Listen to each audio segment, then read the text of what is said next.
Всем привет, дорогие друзья! С вами я, Александр Михаленко, и сегодня мы с вами путешествуем по Крыму. Покажу много интересных мест, будет очень интересно. Не переключайтесь, но мы с вами начинаем. Погнали! Сегодня мы приехали к одному очень интересному историческому месту. Здесь вот стоит такой стенд. Давайте прочитаем, что здесь написано.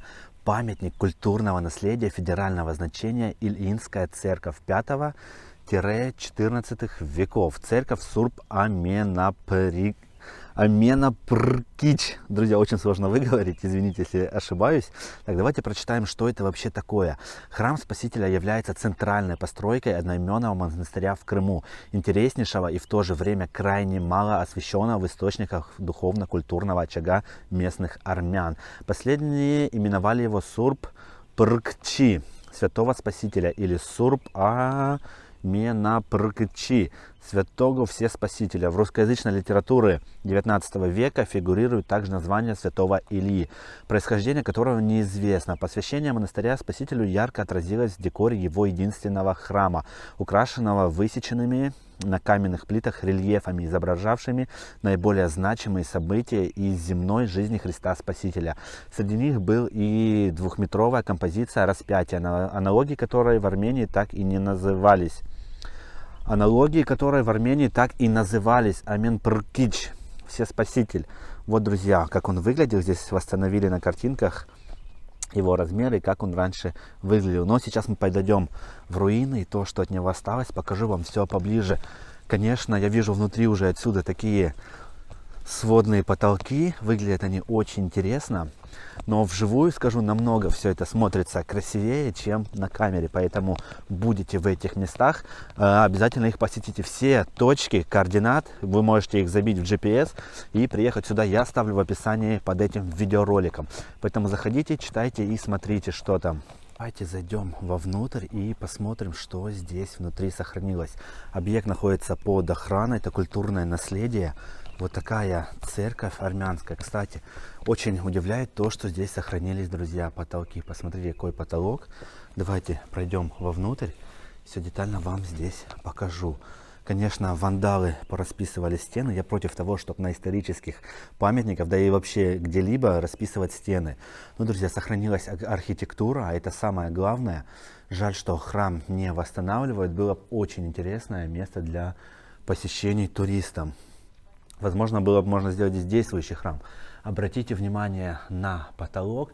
Те, кто был в армянском монастыре Сурбхач, там есть главная келья монаха, и там потолок вот точно так сделан. Возможно, делал один мастер. Такая же архитектура здесь наблюдается. Посмотрите. И сейчас, возможно, старые кадры с армянского монастыря вставлю с этой кельи главного монаха, вы посмотрите. И действительно очень-очень все это похоже. Вот здесь, скорее всего, находился алтарь. Видим, какое место. Вот такие своды у них были. Но посмотрите, немного сохранилась архитектура. Вот такие вырезанные из камня силуэты.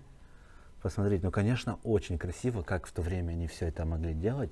Но крышу они сделали хорошую, что она прям укрепилась и дожила до нашего времени. Там вообще птичка гнездо сделала, даже место действительно святое, намолено. Я вообще за то, чтобы такие места восстановить, либо как-то их оградить, чтобы люди их не портили, пускали. Ну, заходиться не портили, потому что, смотрите, молодежь у нас не воспитанная, скорее всего. Видите, везде оставляют свои надписи, что-то вырезают на стенах. Я против этого категорически. Такое место должно вообще охраняться, быть под охраной, потому что это история, это памятник истории. Смотрите, здесь, возможно, даже можно провести раскопки, что-нибудь интересное обнаружить. Вот сохранилось такое изображение. Как видим, это напоминает мне ангела с крыльями. Вот лицо его, глаза. С этой тоже стороны такой ангел.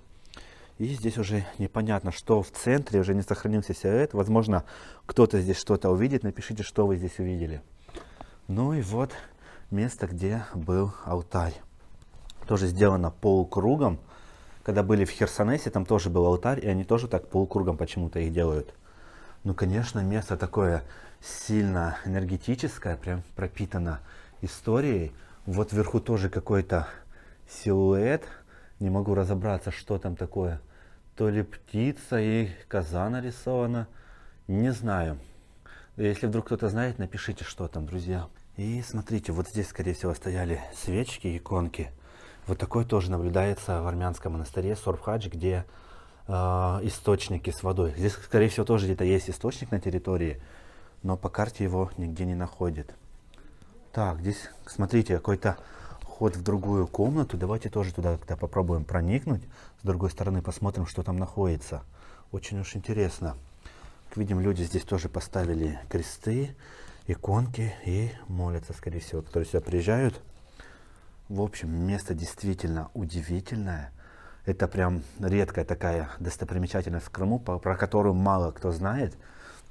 Но я хочу, чтобы мои зрители видели это все, берегли всю эту культуру и, конечно же, запечатлить ее в наших видеороликах. Потому что, судя по тому, в каком она сейчас состоянии, возможно, долго и не продержится. Надеюсь, что возьмутся за ее охрану все-таки. Потому что место действительно удивительно. Так, здесь есть такая табличка, давайте прочитаем. Армянская церковь 14 века, Сурб-Егия, Свято-Илинская. В общем, поставите на паузу, прочитайте. Давайте выйдем со стороны, посмотрим. Ну, конечно, прям действительно, вот есть какая-то энергетика, не знаю, как вам объяснить. Еще находится так вдалеке от цивилизации. И действительно, что-то здесь такое необычное есть. Особенно удивляют все вот эти лепнины на стенах. Как они, вот здесь тоже какая-то лепнина есть. Она тоже, видите, в плохом состоянии. Непонятно, что изображено на ней. Так, давайте выйдем, посмотрим на нее со стороны. Сейчас хочу в ту тайную комнату пройти. Так, вот здесь нам пройти. Только один такой центральный вход остался. Она находится где? Но тут место такое тоже, друзья, под горой прям. Вот так она выглядит со стороны. И вот это место мне действительно напоминает, как будто вот здесь и был этот источник. Скорее всего, какой-то. Вот видите, для чего они так прорубили? В общем, интересно. Так, сейчас идем в ту таинственную закрытую комнату. Если в нее, конечно же, будет вход, но должен быть с этой стороны. Также на территории валяется много блоков. Скорее всего, здесь были еще какие-то постройки, потому что там просматривается еще один фундамент какой-то постройки. Нет, друзья, вход в эту комнату закрыт. Я так полагаю, да. Он реально закрыт, не попасть туда. Вот он ведет, видите, в эту щель. Мы не пролезем. Давайте с этой стороны глянем. С этой стороны тоже такая комната. А нет, мы, получается, аж на чердак зашли. Воу, друзья. Так, мне придется снять рюкзак, чтобы показать вам эти интересные кадры, потому что другие блогеры вряд ли полезут сюда. А мы с вами должны все посмотреть. Ой. Вот, мы сейчас находимся, можно сказать, на крыше, наверху. И здесь, как мы видим, вот такие отсеки. Здесь ход ведет вниз. Там прям очень и очень темно. А что это такое было внизу? И почему эти хода так закрыты? Давайте, главное, чтобы змей не было, спустимся туда вниз и все это посмотрим. Ой, друзья, боюсь спускаться, конечно. Так, спустился сюда вниз. Здесь вот такие отсеки, небольшие комнаты. Я не знаю, для чего они были, но смотрите, здесь внизу такое место углубления, и оно закидано камнями. Возможно, здесь было какое-то подземелье, либо подземный ход куда-то выходил. Очень интересно. Но, как видим, его не раскопали, поэтому мы сами узнать не сможем. Нужно проводить раскопки, чтобы понять, где это. В общем, вот такие интересные места есть в Крыму, еще малоизвестные. Эта церковь прям вообще неизвестная. Я не знал про ее существование, совсем недавно только узнал. Поэтому побывайте здесь обязательно. Место действительно напитано энергетикой. Есть вот такие подземные ходы. Я напомню, что он действительно куда-то раньше вел. Интересно, куда? Ладно, будем с вами выбираться, двигаться в другие места. Не переключайтесь. Сегодня у нас интересный получается вот такой выпуск. Ну, а мы с вами сейчас уже перемещаемся в другое место. Мы с вами сейчас переместились в Белогорск, в Тайганское водохранилище. Посмотрим, какой объем сейчас здесь воды. Ну, насколько я уже вижу, воды здесь действительно, друзья, очень и очень мало, потому что вот она, плотина, которая здесь есть, где плиты уложены. Раньше здесь была вода.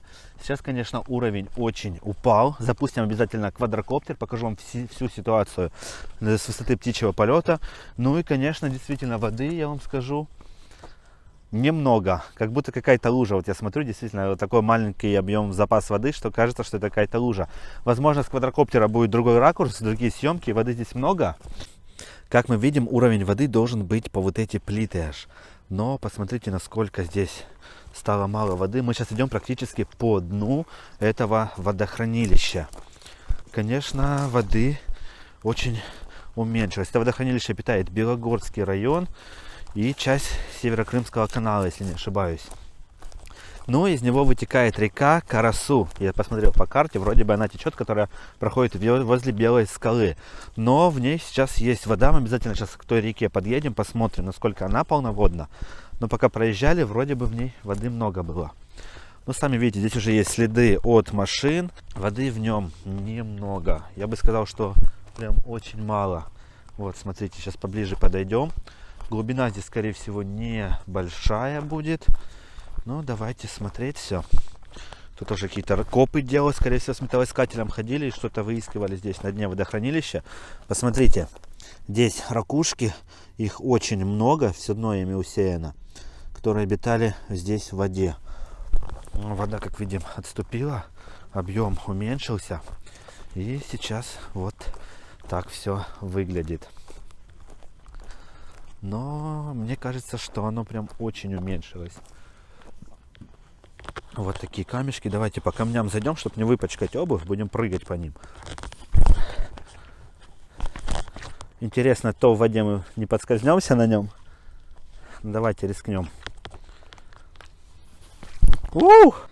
Ну, глубина здесь порядка где-то 20 сантиметров. Там может быть побольше, но воды действительно, как видим, немного, друзья. Сейчас запускаем квадрокоптер и летим на нем. Вот уровень, по которому должна быть здесь на сегодняшний день вода. Что скажешь, Евгений? Хочу сказать, что ситуация страшная. Аж плакать хочется, если честно. Чего? Ну не дай бог, в Крым будет засуха, придет. Печаль. Она уже в нем. Что еще скажешь? Я Какой хочу- объем я воды, не хочу, по твоему чтобы мнению? Крым Насколько его превратился хватит? в пустыню. Я говорю, не хочу, чтобы Крым превратился в пустыню. Его хватит, но очень мало. Все ноги вымазал. Да его не хватит, его уже не качают. Все, здесь уже качать нечего. Ну еще, видишь, вода есть, но ее действительно очень мало Ее уже. даже трубы уже не достаточно. Это Здесь уже... нету 50%. Откуда? Во-первых, так говорят в СМИ. Ты по новостям видел, что говорят, на 50% набрались водохранилища все? Не видел? В Инстаграме я видел, Хотя реально. это водохранилище считается самым крупным в Крыму. Одним из самых... Что интересно там с Симферополем? А где вообще трубы? Где они находятся? Посмотреть ты бы их их. не видишь, и я не вижу.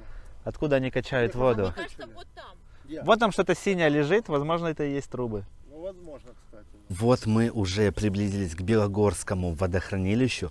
Сейчас посмотрим, насколько там большой объем воды, либо он маленький. Обязательно запустим квадрокоптер с высоты птичьего полета, чтобы все это увидеть. Вот, друзья, Белогорское водохранилище. Погнали смотреть. Так, друзья, я немного ошибся. И кадры, которые вы только что видели, это было Тайганское водохранилище. Оно практически там пересохло. Сейчас мы подъехали к Белогорскому водохранилищу. И здесь, я вам скажу, дела уже идут получше. Здесь воды действительно много. Насколько я вижу, водохранилище практически до краев наполнено. Давайте я вам тоже покажу, чтобы вы убедились в этом сами. Вот так на данный момент выглядит Белогорское водохранилище. Воды здесь, я вам скажу, достаточно. Посмотрите, практически до краев оно заполнено. Вот такое. Оно действительно больших размеров. Сейчас с вами немного спустимся вниз. Вот здесь вытекает река, получается, Биюк-Карасу называется она. Вот она течет под Белой скалой.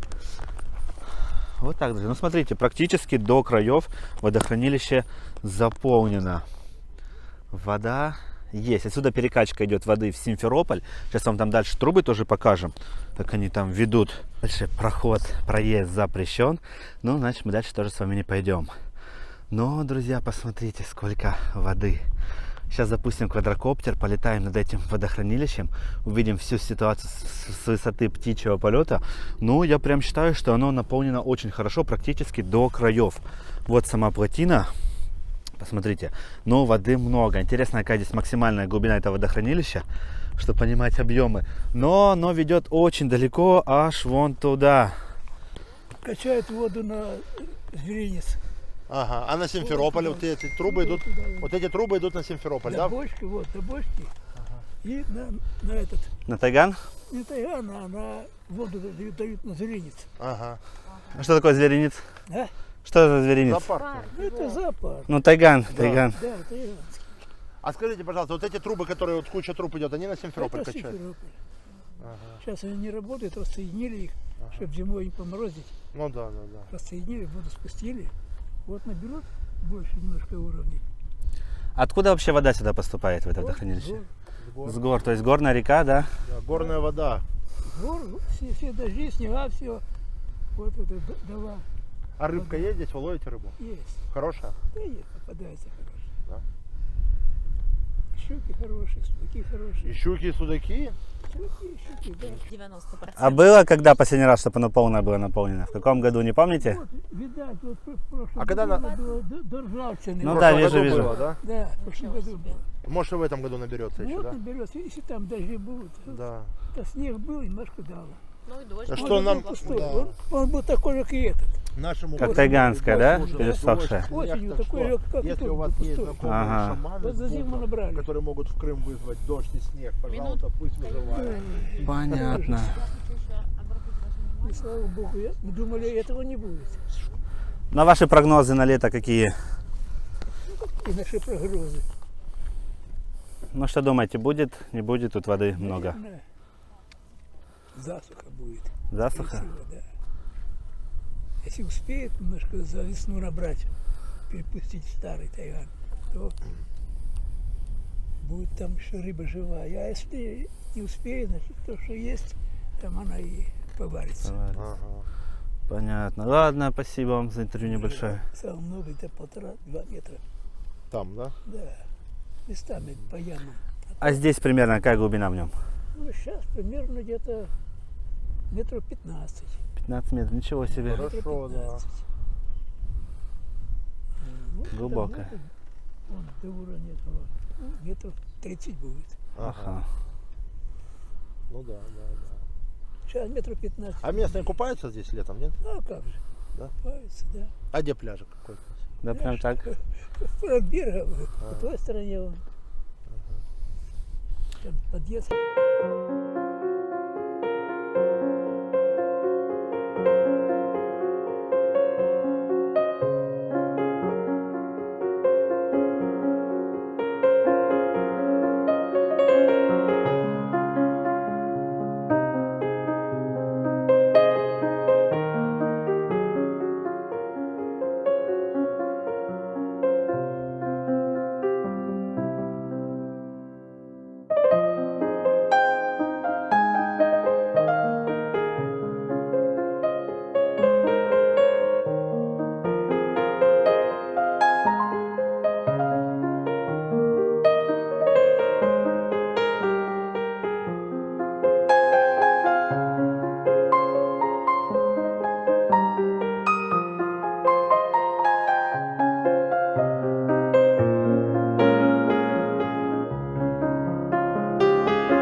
только что запустили квадрокоптер, вы видели кадры с высоты птичьего полета, и по ним действительно заметно, что водохранилище практически полностью заполнено.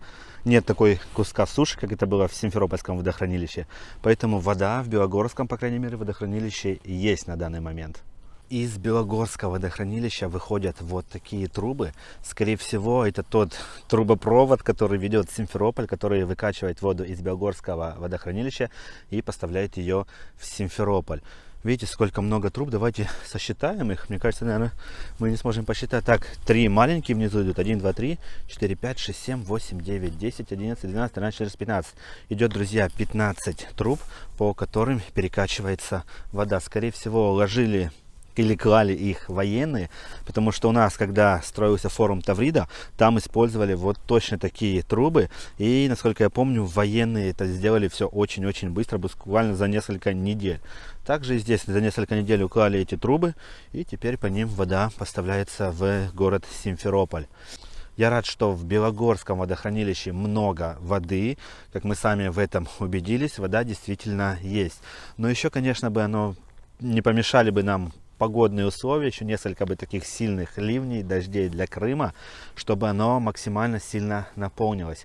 Как нам сказал местный здесь житель, наполняется оно за счет вот этих гор, которые у нас на фоне. Там снег тает, либо идут дожди в горах, и все это с окрестностей стекает конкретно в Белогорское водохранилище. За счет этого он подпитывается водой. Ну и, конечно же, я думаю, что в самом водоеме в этом есть родники, с которых тоже поступает вода из-под земли. Вот такие, друзья, у нас сегодня новости. Но мы с вами сейчас отправляемся уже дальше, на новую точку, на другую локацию.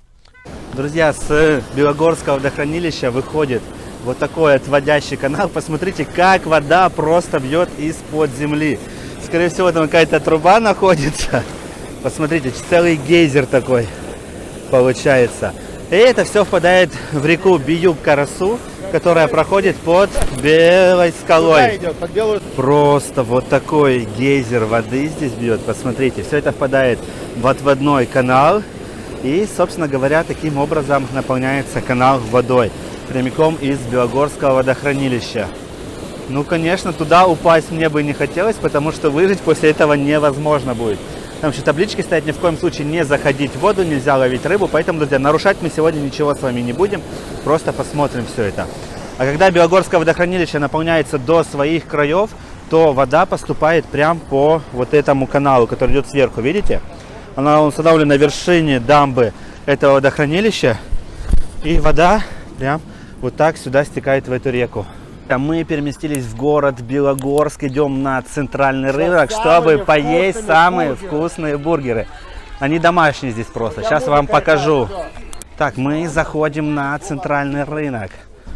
Евгений, зачем мы сюда пришли? Расскажи место, где продаются бургеры. Самыми вкусными бургерами. В общем, друзья, смотрим и запоминаем это место. А сейчас там оп и облом. Тогда я не буду это снимать. Нет, я вижу, уже люди стоят с шаурмой, значит, место работает. Нет, они здесь стоят. Открыто. Вот, друзья, такое место находится в задворках этого рынка. Посмотрите. Здравствуйте. Открыто еще? А что за новинки? Бургер? Не бургер. Наггетс-бургер. Какой? Наггетс-бургер. Нет, А что? вместо мяса 3 наггетса. А можно обычный Так, бургер, тебе как раньше свинину? был? Курицу или свинину? Со А, свининой. со один свининой 2 тоже. со свининой и 1 хот-дог с 2 вкусными сосисками. Хорошо, сейчас ставлю, ребят. Так, а почем бургер, расскажи мне? По 100, по-моему, или по 120. Нет. Со свининой сколько? Вот гамбургер свинина 120. Где ты видишь? Внизу. То я не вижу. А, вот, гамбургер свинина, да, 120. Наггетс Так, пить бургер. что-то будете? Чай, кофе? Я нет. Я кофе со сгущенкой. Тоже всегда нет. пью. Вот такой огромный хот-дог Вкусно просто. очень пахнет. С 2 сосисками огромными, вот такой огромный, со свежим салатом, морковкой, капусточкой, кетчуп какой-то, все натуральное, 110 рублей стоит никакой всего лишь. ГМО, 110 рублей, ребят, 110 Никакого, рублей. да, именно ГМО с сосисками. Да. Давай пробуем, нам А интересен у меня вкус. рот не откроется.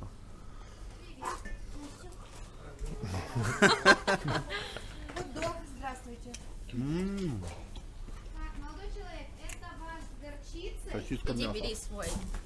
Давай, я тебя буду снимать. Да. Друзья, посмотрите, какие здесь реально шикарнейшие бургеры. А этот стоит 120 со 120 свининой, рублей. гамбургер. Он реально здоровенный. Мгм. Шикарный просто, смотрите. Таких бургеров нигде не видел, даже в бургеры этом хаусе в нашем. Конечно. Тут реально котлетка идет, а здесь мясо идет, Это да? не котлетка, Там здесь два как куска мяса натурального. стейки, что ли, Друзья, вот реально так натуральное сказать. мясо, посмотрите. Да. Отбивнушки. Две. Я не знаю, Да, как как сказать его. вот отбивные. Что такое между стейком и отбивной. Без панировки, просто мяско. Друзья, просто очень вкусно. Будьте белогорские, зайдите на это место. Попробуйте. Не пожалеете.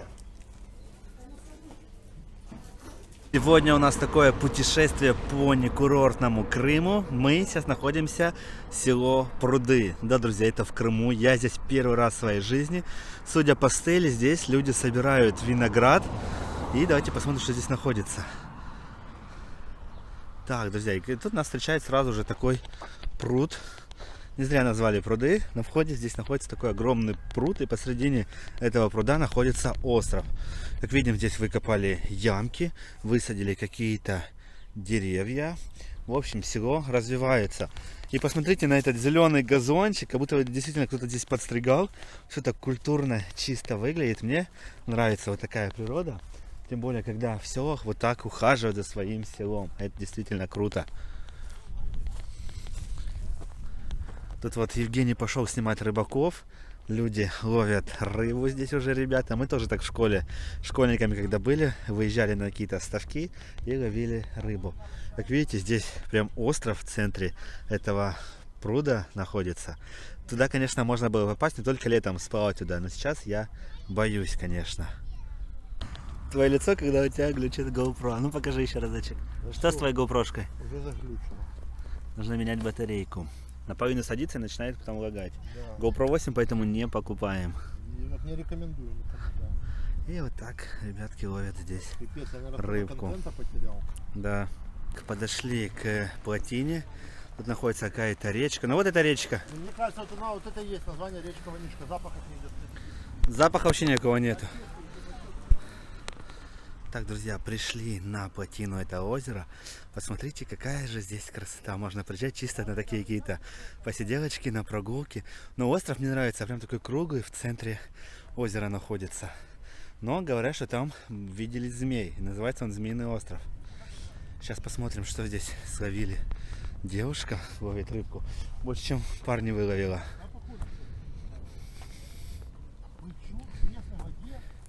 Да, я посмотрю тоже. Рыбка большая, маленькая красноперка. Это окунь. Окунь, карась и бычок. Да, то не окунь, окунь друг. А, вот Это окунь? Да, маленький окунь, точно. У вас был улов больше, чем у ребят. Да. У них вообще ничего. Да, друзья, это окунь.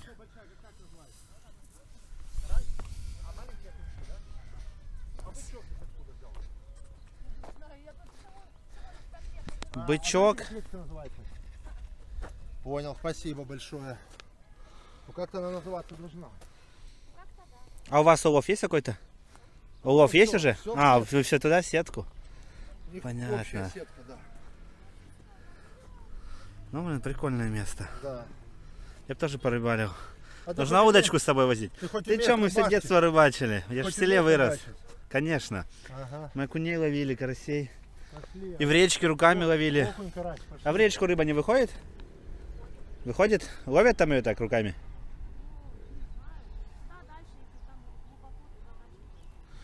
Да, Евгений, точно, мы же детство было, мы все в речке провели. Осень, Ловили руками рыбу. окунь, карась, пошли.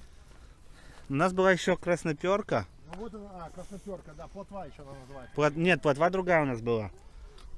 Она маленькая, мелкая была. Я всегда красноперку ловил, когда на речке. Мы красноперку Херсоне ловили, рыбачил. карасей, окуней. Всегда красноперку. Вьюны у нас были, но я не знаю, съедобные или нет. Вьюны, Хоть видел конечно, вьюна в ты своей что? жизни? Это как осетр одинаковый. Ага, все. Вот такое стадо барана встретили здесь, в селе. Давайте подойдем поближе к ним. Вот так собачки, которые их охраняют стадо. Вот такая большая там собака, немецкая овчарка. Давайте погладим одну. Такие прикольные. Пасет овечек? Можно же погладить, да? Да, Но они боятся. Они боятся сильно. Ладно, не будем их тревожить. Вот так, друзья, Класс. живут овечки. Мы просто ни разу не видели. Да мы никогда не видели. Привет, привет, привет, привет, привет. Смотрите, Мы какие. свои, мы не нападаем на твою стадо, нет. А вот, И Ваня, вот привет. такие Иди, скачь. собачки, которые охраняют стадо. Только родился, наверное. Ну, это немножко подбитое. И эти еще две пастухи. Два пастуха. Идем, на. О, Да какие лучше ты хорошие. мясо дал бы вот это вот. На. Там у меня что, мясо Такую есть? руку вот это вот. Там вот, Такие прикольные, слушай. да. Ой, Так. смотрите, машина сзади только. Да, там машина, во. Так, друзья, местные ребятки, сейчас посмотрим, как катаются. Мы, конечно, У! Тут сейчас целая банда на скутере. давай, о! Во.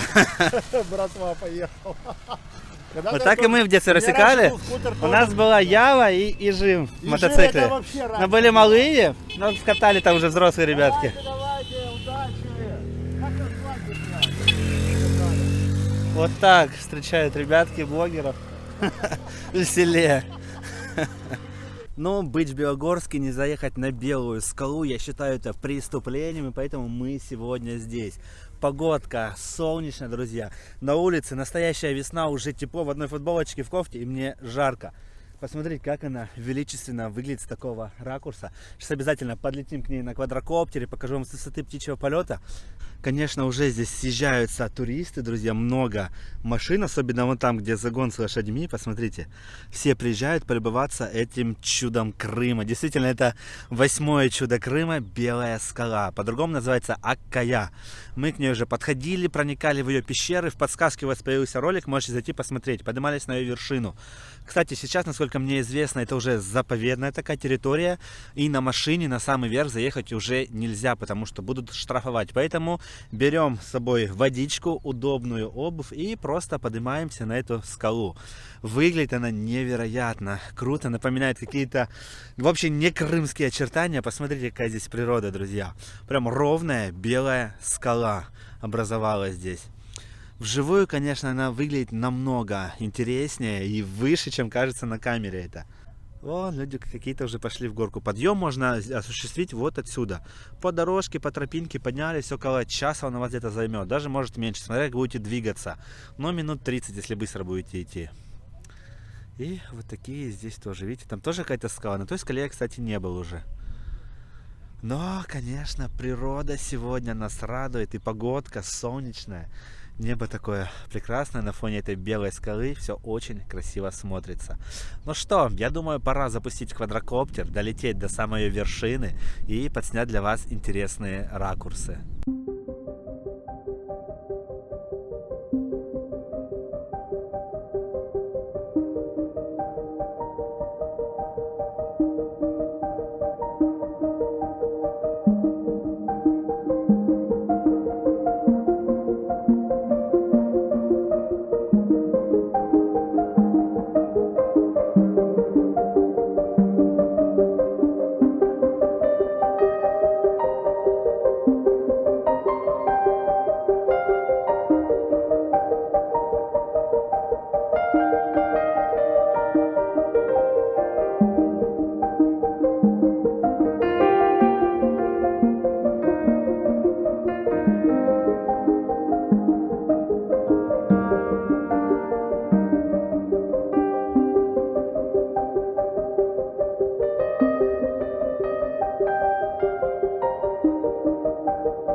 завершаем, наверное, наш ролик. Едем домой.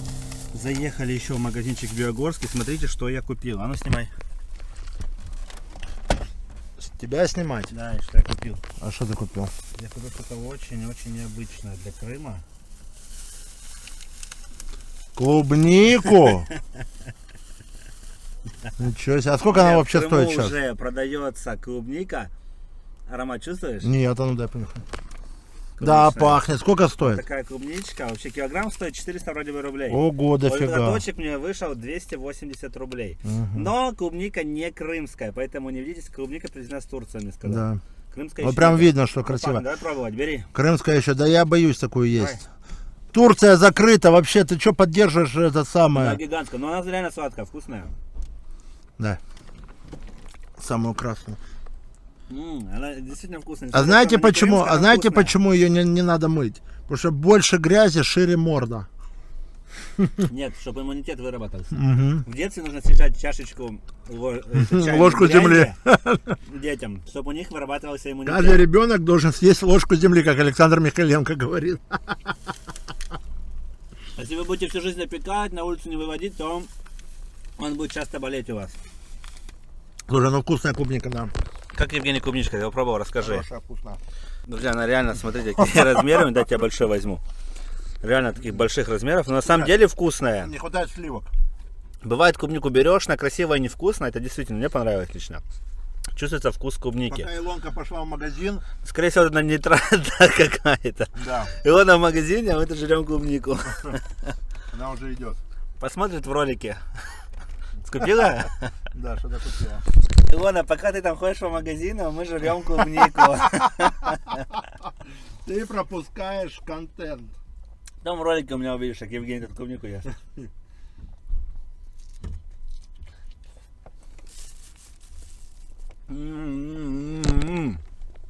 Очень вкусно, как будто с грядки у бабушки только что сорвал ее. Да.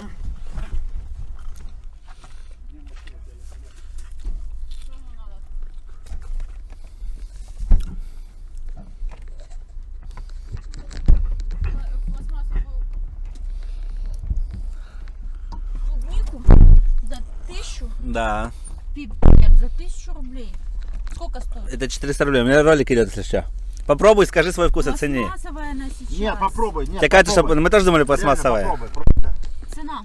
400 рублей. Рублей за килограмм, здесь на 280 рублей лоточек этот. Просто попробуй. О, смотри, какой Если на- гигант. Попробовал. Если на 280, то... Но это не крымская, это турецкая, сказали. Ну пахнет. Ну пахнет клубникой. Кислинка есть? Нет. Как на вкус? Сладкая, но... Безвкусная чуть-чуть. Да нет, вкусная. Но не пластмассовая, как я думал, что ну, реально. И такая уж и вкусная, как вот Наша крымская. настоящая, да. Но вкусненькая все равно. Для сегодняшнего сезона то, что надо. Да. Все, друзья, спасибо за просмотр. Все. Делитесь видеороликом в своих социальных сетях. Мы встретимся с вами уже завтра в новом видеоролике. Всем пока.